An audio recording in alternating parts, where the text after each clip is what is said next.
Welcome everybody. Today we're going to talk about how to craft an award-winning entry in this year's Golden Target Awards. It's a little bit funny at the moment. Obviously we've got the Olympics, which is, for those of us in lockdown, is giving us reasons to be more joyful. And I think that that's the kind of feeling we want to be able to share with you, is how can you get up there on the winner's podium, just like our Olympic heroes are right now. So joining me today are two esteemed industry professionals. We have Michelle Hutton and Bessie Hassan. Michelle needs little introduction. As we know, she's CEO of Edelman Australia and Chief Growth Officer for the Asia Pacific region. Previously, she held global positions with the agency based out of London. Bessie, meanwhile, represents the in-house sector of our industry. She's Global Head of Communications at Aussie Success Story Finder. And she's also an accomplished journalist and editor. Michelle, let's start with you. You were the global president for the PR jury at the 2019 Cannes Lions International Festival of Creativity. That's a bit of a mouthful. That must have been an incredible experience. That's where really some of the best work all over the world can be viewed. Can you tell us about that and then give us your number one tip for winning an award? Will do. Well, look, firstly, thank you for inviting me to be a part of this conversation. I'm extremely passionate about celebrating the work. So I'm very grateful to be invited to be a part of the conversation. There's no doubt that that experience for me back in 2019 was a career highlight. It really was. And, you know, I felt and still do feel very privileged having had that role. And, you know, I had judged in Cannes before in the PR category, but to be asked to lead the judging panel that year was a real highlight.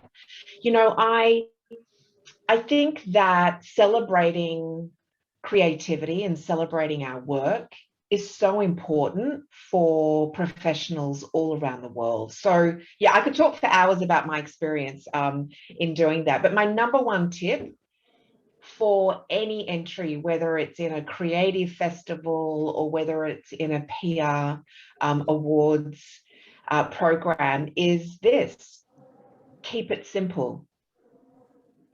And I say that because as communications professionals, typically, ironically, sometimes we overcomplicate things and we want to be able to layer and program and explain all of the different elements of a particular campaign. And my biggest piece of advice is strip it back, strip it back, strip it back, and keep your award entry simple to understand, simple to read, simple to view, simple to explain. Awesome. And I wholeheartedly support that one. My view is we need to tell a very compelling story, but it has to be a simple story and it must be easily understood by everybody. So Bessie, moving on to you. You collected a couple of Golden Target Awards last year. Congratulations.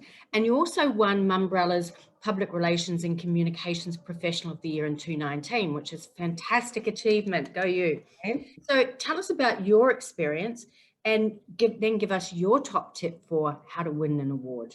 Yeah. Like Michelle said, there's no shortage of PR talent and success stories in this country. So I'm really excited to be part of the judging panel this year. And I want us to all come together and make some noise about our successes, particularly over the last year, what's been quite a challenging one. I'm sure you will all agree. If I had to put it down to a single word when it comes to what I look for, that would be context. So rattling off numbers and metrics without context sadly doesn't mean much to me as a judge. I mean, 200 mentions or a 10% uplift in share of voice does sound good, don't get me wrong, but it's not telling me the full story and you're probably selling yourself short as well. So I ask you all to keep that in mind when you are sharing metrics and evidence of your success. How can you go longer with context and how can you describe the success of the campaign or the team or whatever it might be and what those results have truly meant for the business? Awesome. So the Golden Target Awards are all about celebrating the awesome campaigns, the people, the teams, the agencies, the organizations of the year. Let's drill down a little bit into some of those particular categories, because there will be different, you might have some different tips for each of those categories. So tell me, Michelle, you talked about it's very important to keep it simple, but if you're trying to craft an award-winning campaign entry, what's your next tip? Results. You know, being able to really clearly articulate the business impact is crucial, because I know many judges will go straight to that section before they look at anything else. They'll go straight to the results section, and that will influence the way that they then judge the entire entry. So I think we all recognize the importance of having a results section and clearly articulating that. But I can't impress upon you enough the importance of making sure that the way you frame the results is equally important. So think about how you ladder it back to your objectives and KPIs. And again, going back to tell the story, you know, you should be able to clearly show what the business problem was, what the challenge was that you were trying to address and solve, you know, what the objectives or KPIs of the particular piece of work was, and have that then clearly demonstrated in the results section. It always surprises me sometimes when you read an entry that the results section, it's almost like it was written by somebody else.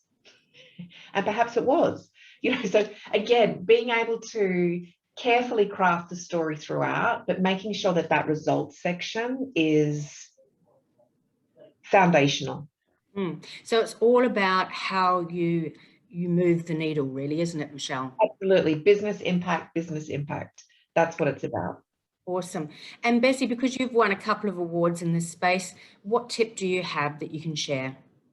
Yeah, just to add to that, I'm a big +1 on how did it tie in with business goals and how did you over deliver on what was asked for. But to add to that further, how did those results compare to the benchmark, whether it's the benchmark within the industry or within the workplace prior to this outcome? So, for example, was it the highest number of media mentions for the business in the last 12 months? Was this campaign the catalyst for a revenue or a traffic spike? If so, describe the spike. Tell me what the average revenue or traffic on any given day might be, and then what this campaign brought in. Again, I think that context piece is absolutely crucial. And if you can't reveal specific numbers for confidentiality reasons, that's absolutely fine. But tell me in percentage terms what it led to. So did it lead to a 20% increase in our share of voice, our highest ever? Did it move us from third position to first position? Give me some context as to what those numbers actually mean behind the scenes. On that topic of confidentiality, and I understand sometimes we just can't say, but it is important to note, everybody, that you can, it's wise to include information if you can, and just highlight that it is confidential and it won't go beyond the judging phase. Everyone signed up to keep everything confidential to be a judge. So I think that's really super important. So that's about a winning campaign entry. Now let's talk about people and teams. What are you looking for with entries like that? Michelle? I think when it comes to people, as a judge, you're really looking for what's that person's special power? You know, being able to really clearly articulate what it is that sets that individual or sets the team apart, because without that, sometimes it can be very hard to distinguish and really understand why this person or this team is being put up for the award. You know, being associated with the work is obviously important, but more times than not, it comes back to leadership. It comes back to what are the leadership behaviors that the individual has displayed, or what impact around leadership has the team had to move the needle. So I like to frame it around special power, and if you can think of a creative way to be able to explain what the individual or the team's special power is, I think that would help set your entry apart. Brilliant, thank you. And Bessie, what's your thoughts in this matter? I know you've been obviously winning an individual award, but I think you've also may have won team awards at Finder in the past. So tell us what your insight is. Yeah, I think culture is quite important to highlight within your industry. I want to get a strong sense of community and a feel that you're innovating and really moving with the times and trying new things. Whether it's, a new measurement framework or a technology that you're using to better serve your brand or your clients. I also think thought leadership within the industry is quite important, and giving back to the PR community and helping to set up our next generation for success. At Finder, we do a PR soak is what we call it. And that's just a monthly soak session where we get all the PR teams together from all around the world, and we share our wins, our highlights, but more importantly, our learnings of the last month, and put them all on the table and talk about the failures and move on from them as well with all the learnings. And I think that's really important to show that you don't always get it right, but you're very committed to getting it right. And coming from agency side, Michelle, I think you're probably best placed to answer this question. When we are reviewing Agency of the Year entries, what are the big things we're looking for? I think there are a few really distinguishable pieces. One is around what, again, is the point of difference in the agency, right? What is it that the agency can clearly state is their ownable proposition? I think secondly, it's growth, but not just commercial growth. It's around people. I think now more than ever, judges will be looking for entries demonstrating how agencies have been an employer of choice through the pandemic, how we've put people first in a people first industry, in a people first business model. I think now more than ever, that's going to be incredibly important to understand, how these agencies have gone over and above to put their people first. But I think lastly, it's about the work and, being able to clearly articulate how the agency has a passion around innovation when it comes to the work. How have they moved the needle? What have they done differently?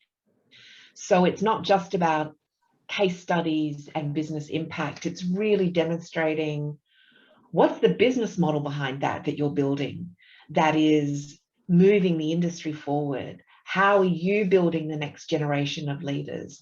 That's certainly what I think, particularly this year, the judges will be looking for.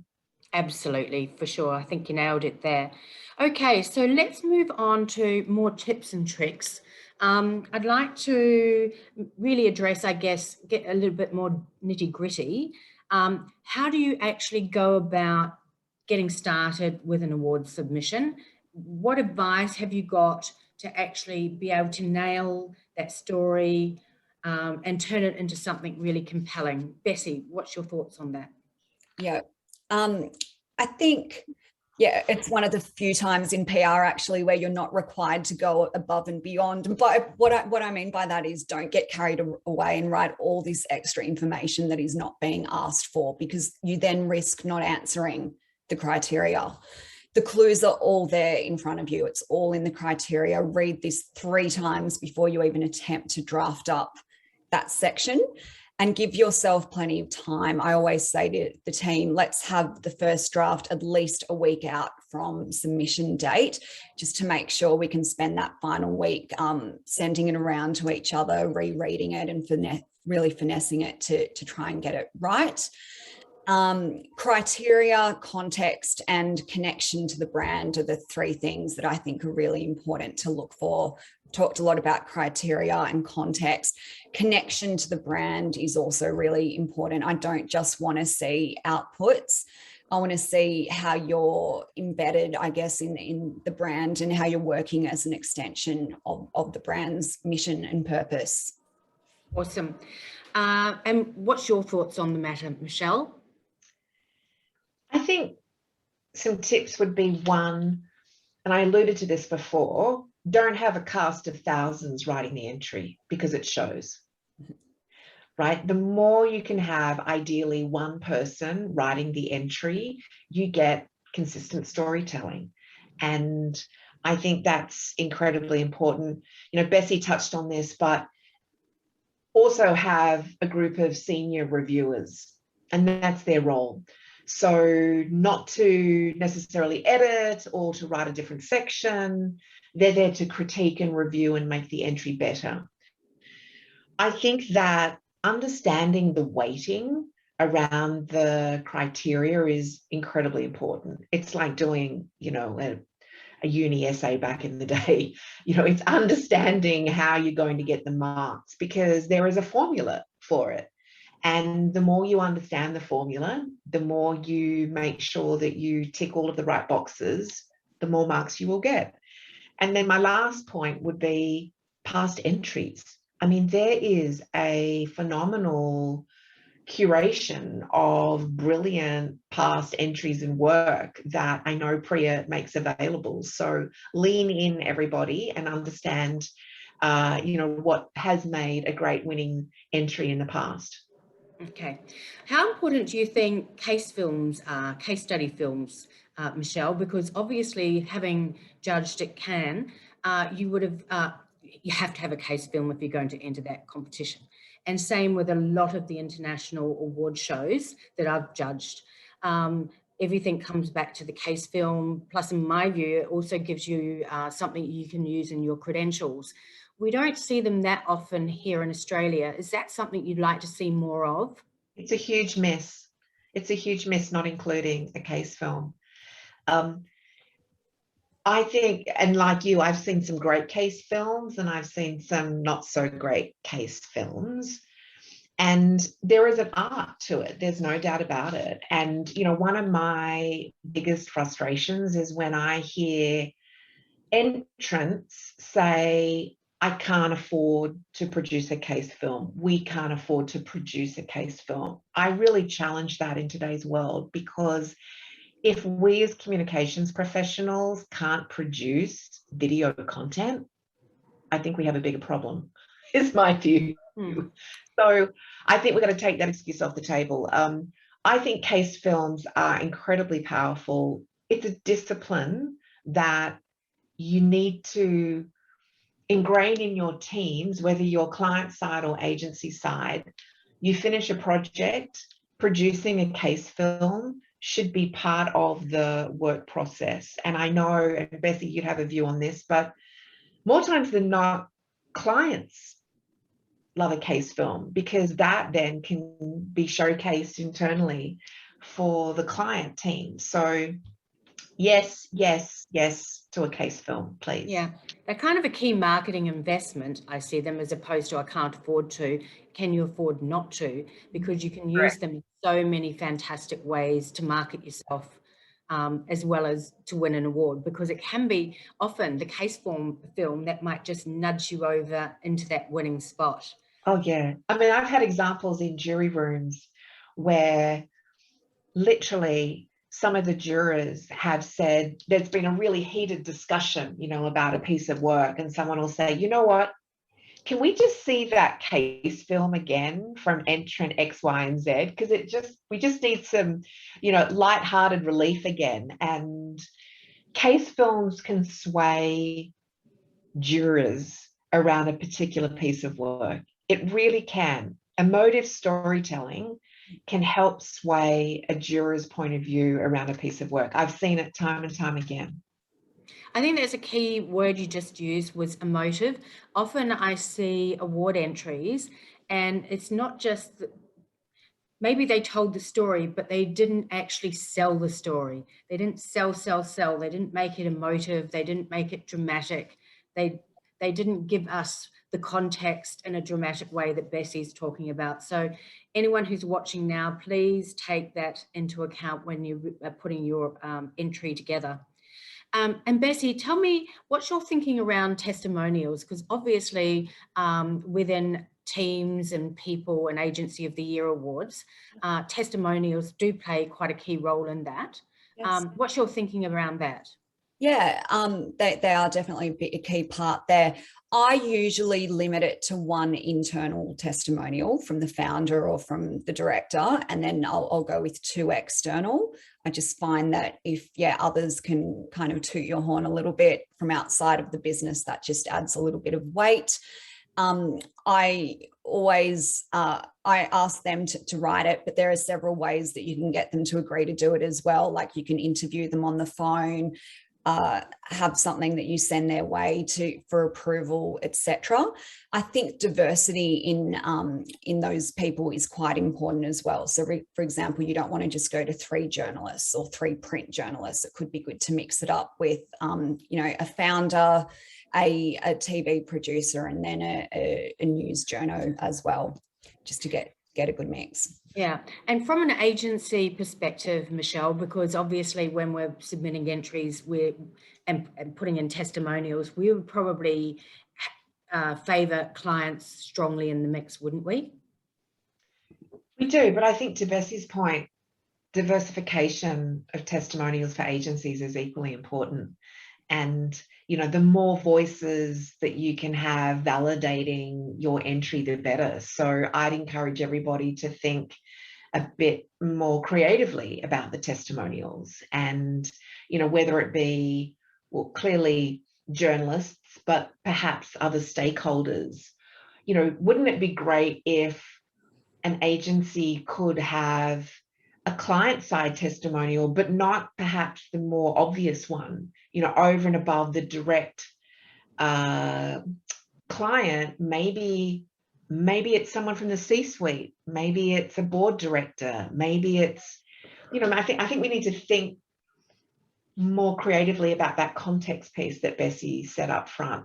How can you demonstrate contextual, I'm trying to think of the right word, fabric around your entry that really helps jurors understand what it is that you achieved. And, I've seen this time and time again play out in global award shows where you have jurors come with different languages, different cultures, different backgrounds, different experiences. Like you've got to be able to tell the story in a really simple but engaging way. And here in Australia, you're going to have people from all sorts of walks of life, different backgrounds reviewing your submission. They might not, don't make assumptions, don't assume that the jurors understand your sector, the brief, the challenge. Assume nothing. Yeah, and just to add to that, actually, I think specifics as well are quite important. You don't want the testimonials to be too generic. If you can speak, if each can speak to a different result or a different campaign or something like that, they're giving the judges more insight into your overall entry. So try to make them quite diverse in terms of content and also who they are.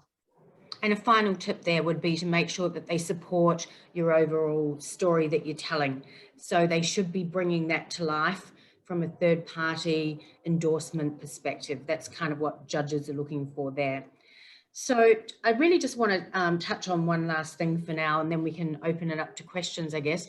But it's specifically around campaign work that often people are unsure or maybe often fall down trying to articulate their strategy. And strategy is worth 25% of the mark. So it's not insignificant. You really got to nail that section if you're going to be up there on the winner's podium. So Michelle, what are your tips around articulating your strategy? I think firstly, make sure that it is the strategy as opposed to the objectives, as opposed to the activation programming. I think we've all experienced occasions where we've read award entries and the strategy that's articulated is just simply not a strategy, right? So that'd be my first tip. I think secondly, make sure that you articulate it in a way that sets up the framework for the creative and the programming. So again, it should be, by the time you've read the strategy section, it should almost be very obvious where the work is heading. And sometimes that's not always the case. So the strategy, in my mind, in an award entry needs to really clearly articulate the genesis of the work, get to the what if, get to the why you're doing it, and then how you do it is clear and obvious. Yeah, I think you're right there that the why is absolutely important. It has to have really strong rationale to it so that it leads the judges through, and it's almost like natural. Yeah, exactly. It's a no-brainer. It should feel like a no-brainer. Exactly. And walk us from the objectives, the research you did, what you found from that, right through to here's the execution. It should glue it all together. Correct. What's your thinking, Bessie, on strategy? Yeah. Look, I think with strategy, sometimes we want to make it more complicated than it needs to be. I think we need to really strip it back and keep it simple, and it doesn't need to be this big, complex, convoluted strategy. We just want to hear it in simple terms. We care more about the how and the why and the results. Absolutely. Actually, which leads me to one last thing before question time, and that is creativity. What really makes something creative for you, Michelle? Like what wows you? Something that captures my heart as much as my head. Okay. And Bessie? Bingo. I wrote down the word emotion. Yeah. Because I want to feel the impact that you're describing in your entry. What action did you inspire? You know, we're so focused on awareness, but look beyond that. What action did it inspire, and how did we improve someone's life or an outcome? Yeah, absolutely. Again, how did we move the needle? I think we'll open it up to questions. We're a couple of minutes early. PRIA National, is that okay? What's the format for this, Mads? Now? Yes, so absolutely. They can either use the little chat icon or the Q&A section down the bottom of their screen. Michelle unfortunately has to leave have in 2 minutes time technical questions for another commitment. If you've got one quick question that you'd like Michelle to answer, cover those please ask it now. That would be good. So we had one saying, can government agencies nominate? And I think we can all agree that yes, absolutely. Government agencies, in-house agency, everyone is open to nominate. I think one thing to remember is if you are submitting a campaign and you are an agency, your client authorization form must also be submitted. Yep. Is there a question there that Michelle can answer? Let me have a look. I have a really good one to kick it off before she goes. What are you expecting to be the biggest change seen in this year's entries compared to last year? COVID, and more COVID. You know, I just judged, I was a head of jury at the Effie's Asia Pac this year, and there was some brilliant work showing how clients have really shown up for their people and for their consumers throughout the last 18 months. And I'm expecting to see a lot of great work equally from Australian businesses showing how they've really led their people, their stakeholders, and, you know, their consumers through the pandemic, and continue to do so. How about you, Bessie? A big +1 on that one. I think, yeah, internally what workplaces have done for their people, but beyond that, how they've helped other Aussies throughout this time of need. At Finder, for example, we've really used it as an opportunity to educate and inform people about their finances during a troubling time. How have you aligned your company's mission to the situation that's unfolding right now? Absolutely. Yeah. I see that it's now 12:30. So Michelle, thank you so much for joining us. Wonderful pearls of wisdom there. And I'm sure everyone got a lot out of your insights. So thanks so much. You're welcome. Thanks again for inviting me. And Jackie, if there are questions afterwards, I'd be happy to, answer them over email or phone calls, whatever's best. Awesome. Thanks so much. Bye, Michelle. Stay safe, everyone. Yes. Bye-bye. Bye. Any other questions for Bessie and myself out there? So one person has asked, what is the best way to include a client testimonial? I think we've kind of covered that one off already. We did talk quite a bit about testimonials. Yeah, I think it's important to cover off that it is part of the written submission. Yes, absolutely. We're asked for a testimonial, give it, or up to three testimonials. And I think what Bessie said is correct. Make them diverse, make them support the overall story that you're trying to tell. And then one last more technical question in terms of entering. They've asked, do we need to pay a new fee for each submission? Yes, you do. So it's a cost per entry. The more times you enter, you have to pay that fee. Yeah, and I think just to be mindful that you can only enter one campaign in up to 3 categories. Yep. It's already been raised, but my number one tip for before you sit down and actually start crafting your entry is, just as Bessie said, read the brief, go through it with a fine-tooth comb. And when you've written your entry, go back and double check and tick off, did you meet each part of the brief? Did you provide everything they asked for? Because sometimes people overlook something and you can get marked down because of it.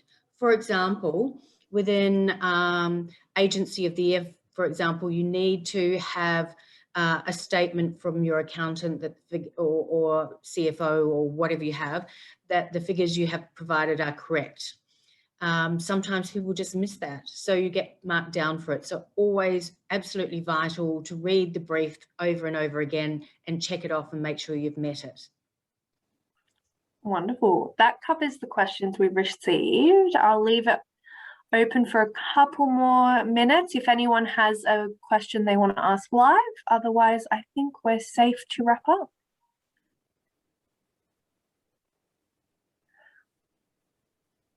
Any final tips, Bessie, while we wait to see if there are any other questions coming through? I think I've covered most of them. If we, focus on the 3 C's, I think: criteria, context, and connection to the brand. I think that's super important. If you obsess over the criteria, you'll likely do quite well. Okay, I've got a question here. For the emerging leader category in personal awards, do you have to be under a certain position, i.e. if you are an AD and already a leader? I'm going to have to come back to you on that one, Lucinda, because I just need to read the criteria again. It's not top of mind for me, but we will answer that question directly. Beautiful. Oh, a few more. So how important is the design of the entry? You mentioned case films, but is written copy versus designed written copy reviewed differently, or is it all about the words? It's all about the words. It's all about the story. Mm-hmm. And in fact, because it's done online, you don't really have the ability to design something anyway. So it's all about the story you're telling. Yeah, I think where case films and other design elements may come in is in the supporting documentation. Absolutely. But people do, as we talked about, they do like to, if you can, it's always good to include a case film. If you can't, so be it. It doesn't mean you won't win, but it can sometimes nudge you over the line. Wonderful. I think that covers our questions for today. Well, we'll take it that we've been very fulsome in the tips and tricks that we've given you today. Thank you very much, Bessie, for all your insight. And thank you everyone for tuning in. We hope we've given you what you need to get out there and get up on the winner's podium. Good luck and thank you. Good luck.